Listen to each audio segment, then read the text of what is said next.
یا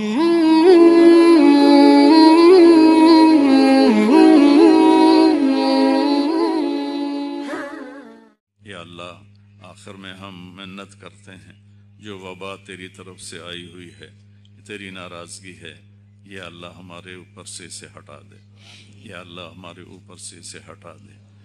پوری دنیا کی طاقتیں بے بس ہو چکی ہیں، تو کرم فرما دے، یا اللہ اس کو ہم سے دور فرما دے۔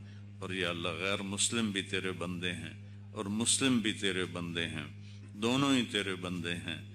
جتنے مسلم پھنسے ہوں یا غیر مسلم پھنسے ہوئے ہوں، سب کو شفائے کاملہ نصیب فرما۔ ہمارے پڑوسی ملک میں یا اللہ جو ایک موت کا رقص جاری ہے اور لاشیں سڑکوں پہ پڑی ہیں، یا اللہ ان کے لیے رحم فرما اور ان کے لیے آسانی فرما۔ ہم انسانیت کے ناطے ان کی ہمدردی میں تیری بارگاہ میں دعا مانگ رہے ہیں کہ یا اللہ اس وبا کو ٹھنڈا فرما دے، پورے عالم سے ہٹا دے۔ یا اللہ ہمیں اس کام کے لیے اچھا سٹاف نصیب فرما، اچھے ورکر نصیب فرما۔ یا اللہ ہماری تجارت کو دیانتداری سے سجا، سچائی سے سچا۔ یا اللہ ہمیں دھوکہ دینے سے بچا، ہمیں جھوٹ بولنے سے بچا۔ یا اللہ ہمیں ہیرا پھیری سے بچا، وعدہ خلافی سے بچا۔ زبان کے بول کو یا اللہ نبھانے کی توفیق عطا فرما۔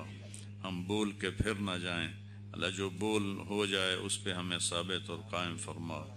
یا اللہ اس ہماری تجارت کو بھی ہماری جنت کا ذریعہ بنا۔